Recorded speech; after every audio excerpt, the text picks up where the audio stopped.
మడం నొప్పులు వాటికి కారణాలు ఏంటి అది ఈరోజు చెప్పబోతున్నాను. మడం నొప్పులు మెయిన్గా అవి మడం కింద వస్తున్నాయా వెనక భాగంలో వస్తున్నాయా అనే దాన్ని బట్టి మనం కారణం ఏంటి అనేది చెప్పొచ్చు. మడం కింద భాగంలో వస్తే మోస్ట్లీ అది ప్లాంటార్ ఫేషియైటిస్ అవుద్ది. అదే వెనక భాగంలో వస్తే అకిలిస్ టెండినైటిస్ అంటారు. టెండాన్ ఈ ఏరియాలో ఉంటుంది. దానికి బోన్కి మధ్యలో ఒక బర్సా అని ఉంటుంది అనమాట. బర్సా అంటే ఒక టైప్ ఆఫ్ కుషన్, అందులో జిగురు లాంటిది ఉంటుంది అనమాట. ఆ బర్సా ఇన్ఫ్లమేషన్ అయి ఉండొచ్చు. దాన్ని రిట్రోకాల్కేనియల్ బర్సైటిస్ అంటారు, ఆర్సీబీ. ఈ 3 కారణాలు కాకుండా వేరే ఎన్నో కారణాలు ఉండొచ్చు, కానీ మ్యాక్సిమం వచ్చేది మాత్రం ఈ 3 కారణాలుగానే ఉంటుంది. ఇవి మామూలుగా ఫీమేల్స్లో ఎక్కువ చూస్తూ ఉంటాము. అలా అని మేల్స్లో రావని కాదు, మేల్స్లో కూడా వస్తాయి. ఏ కారణాలుగా వస్తాయి అంటే ఓవర్ యూజ్ సిండ్రోమ్స్ అంటారు.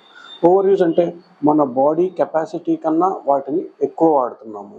కానీ ఇది ఒక టైప్ ఆఫ్ మిస్నోమర్. అందరూ వస్తారు, ఇది ఓవర్ యూజ్ సిండ్రోమ్ అంటున్నారు, మేమేమో రోజు కూర్చొని చేసే పనే, ఎక్కువ తిరిగేది ఉండదు, నేను ఇంట్లోనే ఉంటాను, దీన్ని ఓవర్ యూజ్ అని ఎలా అంటారు అని అంటారు. కానీ దానికి ఎక్స్ప్లెనేషన్ ఏంటంటే, మీరు సెడెంటరీ లైఫ్ స్టైల్ అంటే ఎక్కువ మీ కాళ్ళని ఉపయోగించకపోవడం వల్ల వాటి కెపాసిటీ తగ్గిపోతుంది అనమాట.